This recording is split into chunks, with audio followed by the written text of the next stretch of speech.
Hey everyone, how's it going? Noxiddar here, and welcome to the next reaction in Delicious in Dungeon, episode 21. It kind of feels like we're in the final countdown now. We have 4 episodes left, and I cannot wait to see what kind of adventures our little party gets up to next. I'm happy to see our party is grown by 1 member, and it looks like our new member has a little bit of learning to do. Itsuzumi is, I think, a really good foil to how carefree the entire party has been up to this point, and she provides some really interesting friction, and I'm looking forward to seeing where it goes from here. But without any further ado, let's get right to our reaction. We're finally back! Cabro, I'm reporting to the Island Lord tomorrow. I'd like you to join me as a witness. I don't think it's necessary to mention Laios and his party. Mostly, I just don't want Fallon to murder anyone else. See that girl? Big ship, it's huge. This isn't good. Are these the elves? Toshiro, we need to see the Island Lord right away. It belongs to the elves of the West. Yep. They appear when dungeons reach a certain level of danger. When that happens, their mission is to investigate the dungeon and conquer it. I've heard rumors that they've been putting pressure on the Island Lord. Looks like they're switching to coercion. How is something like that allowed? Isn't this a tall man region? To the elves and dwarves, races with short lives are like infants. Sadly, the Island Lord's not very good at negotiating. We have to go inside. Is that really wise? If the elves take control of the dungeon, it's over. The town I'm from also prospered from a dungeon. The elves came and many died. Why was my family part of the ones who were killed? My mother was a single parent and did everything she could to raise me. That's kind of interesting that there are multiple dungeons out there. I mean, it kind of makes sense. Any RPG game I've played tells me that. But we just had such a strong central focus on this particular dungeon for this particular kingdom. So it's really interesting to hear about the dynamics and also kind of like the business and lifestyle of having a dungeon nearby and the way it kind of like incorporates itself with the politics and the economy and the commerce and all of that. That's really cool. I like that. I like that attention to detail. I vowed to never let that happen again. The system in which a single race holds all the power.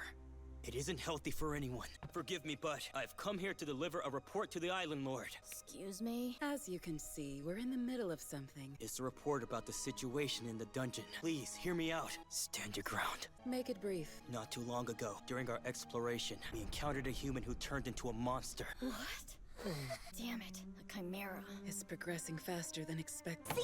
We didn't have time to twiddle our thumbs and wait for an answer! Now, if you would please stand here. Don't do it! You can't give in! Did we actually end up making things worse here? I heard rumors about the Toden siblings. The more I found out, the stranger they seemed. Despite not being that strong, they reached the deeper floors of the dungeon. Still, there's something about the brother that made me feel he was deeply connected to the destiny of this island. The question was, would his role be good or bad? That makes sense. He only thinks about monsters. Therefore, we can't trust him to consider the future of the island. At this moment, among the tall men, he's the one who's closest to the heart of the dungeon. This will more than likely be the first and last chance we get, so I can't let the elves get in his way. Dungeon destroyed my hometown. It was the town called Utaya. No way! Are you the child they say survived that incident? You were probably spoiled, but became an adventurer. It was my dream to join a squad, but I couldn't as a tall man. I didn't want to repeat that tragedy, so I wanted a way to help. How admirable. Rely on numbers, and Utaya will repeat itself. I suggest we seal the dungeon instead. We can't do anything that will end up feeding it. I'm pretty sure it's not your intention to cause damage to the dungeon during combat anyway. How many people are inside? The majority of them are on the first floor. Let's evacuate them slowly, and I know some people who can definitely help out. Begin preparations for the investigation. I suspect you're plotting something. If that's the case, show me what you've got. I like that the political landscape is starting to come into view. Before we just heard about like the dispute and the discrepancies between elves and dwarves, and we had the forewarning that the elves were saying they were coming back to take their land, and now to actually have it right there in the room with us and to see some of these things start to move, these machinations falling into place, it's really exciting. So are they like Like scrambled eggs? You said before that people compare souls to eggs. Oh. If you're referring to souls that are mixed together, then what would that mean in relation to how eggs are cooked? For example, scrambled eggs, a sunny side up egg, and a poached egg would all have different stories. Listen, Senshi, I didn't make that comparison for you to take what I said and try to make a joke out of it. Who's making jokes? I was actually impressed by how interesting a comparison it was. There's nothing else that behaves in as many different ways as an egg does. Wait, souls are actually nothing like eggs! I'm really glad that Senshi put all this extra thought into it, especially since I spent my time yammering on about this very same thing. I love it. It's ready. That amber and yellow and reds. Oh my gosh. It's everywhere. So, how are we supposed to eat this? Pick up the bread with your knife and fork, then use the bread to scoop the yolk and sauce as you eat. If you don't mind, you stop looking around at stuff that isn't really there? Or is there something? I don't think so. I just thought I felt some kind of presence.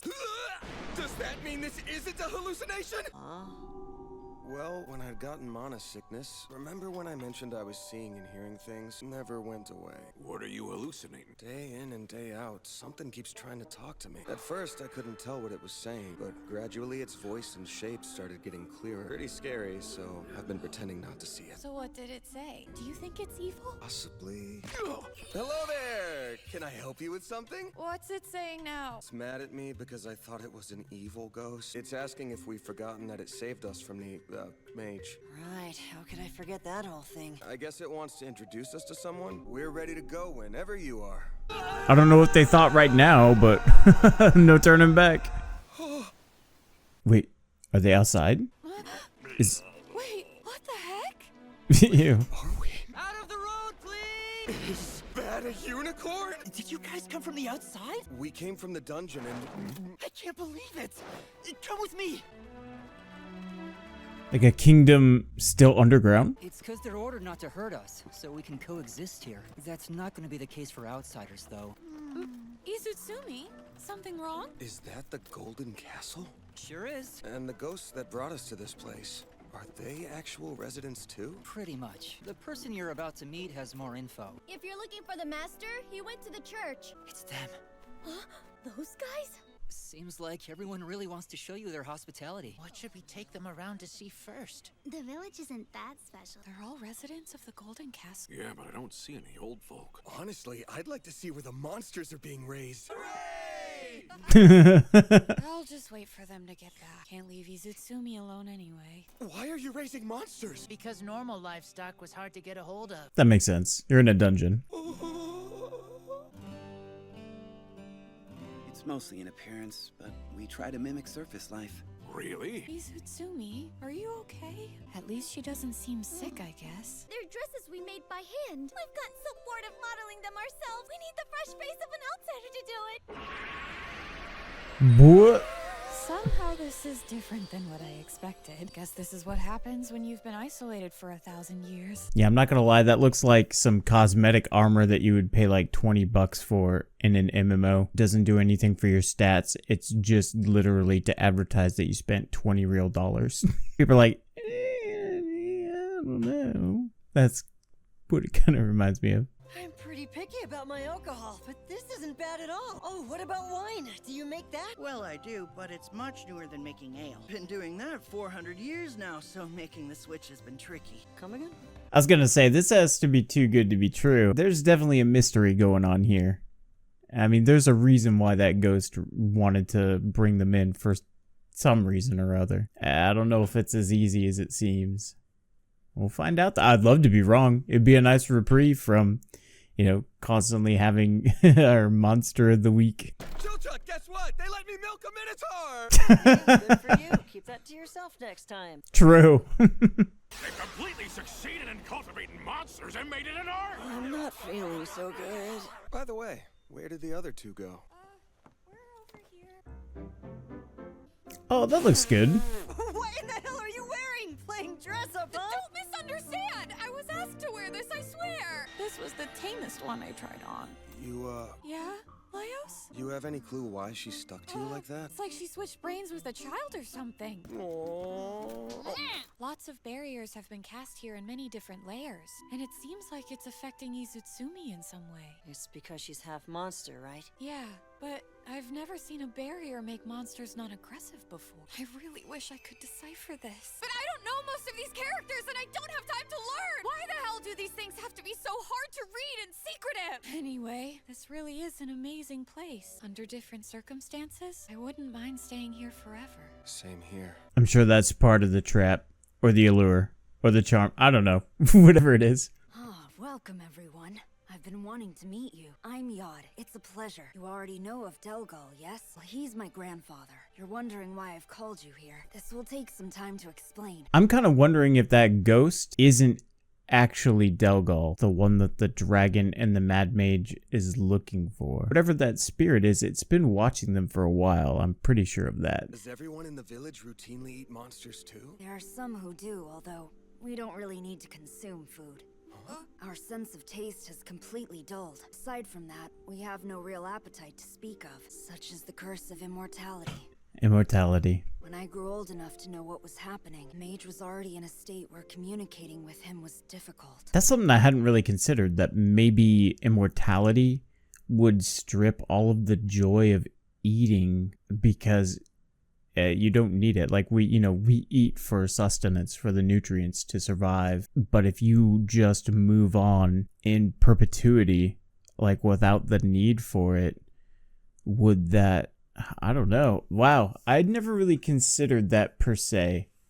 You know, I tend to think about like the actions, the activities that I would partake in, not necessarily things that I kind of take for granted or would consider to grow to take for granted. I'll probably be thinking about that one for a while. Grandfather, for as long as I can remember, he always blamed himself for being the one who made the Mad Mage become obsessed with black magic. So in order to look for help, he headed to the surface. Perhaps you know, how did he fare up there? From what I've heard, he was seen emerging from the underground cemetery. He claimed he was the king of a ruined country and would give his entire kingdom to the one who defeated the Mad Mage, then turned to dust. He's finally been released from his agony. Many people have attempted to escape the curse by leaving the village. However, none have succeeded, and their physical bodies are lost as a result. Without a body, gradually lose yourself, become an evil ghost, and then are unable to return here. I'm sure you've encountered these ghosts before. We attacked them with holy water and then made a sorbet out of them. Anyway, Yeah. you never told us why we were called to this place. The prophecy. Prophecy? Indeed. One shall arrive at the village with winged sword in hand. They will be the hero who will defeat the Mad Mage and set us all free. Does he mean Kensuke? Well, there are wings on it, although...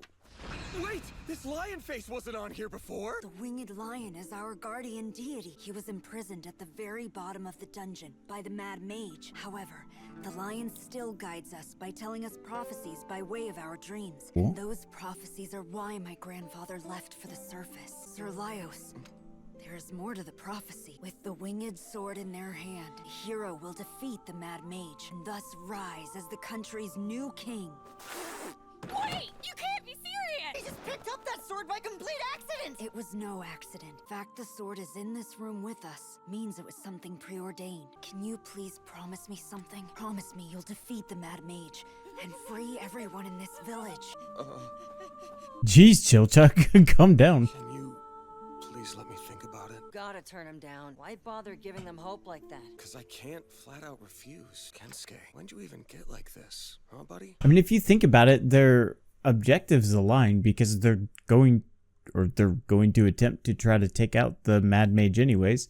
And that's part of the prophecy. It's also part of the agreement from Delgal when he reached the surface before he turned to dust. So I'm actually even more convinced now that that spirit is him, especially given what she said about how once their physical bodies basically like break down and fade away, that they're just left as an evil spirit. Although funny that that particular ghost did not like being called an evil spirit or an evil ghost. Kensuke, when'd you even get like this? Huh, buddy? Maybe it was when you got eaten by the dungeon cleaners. That's right.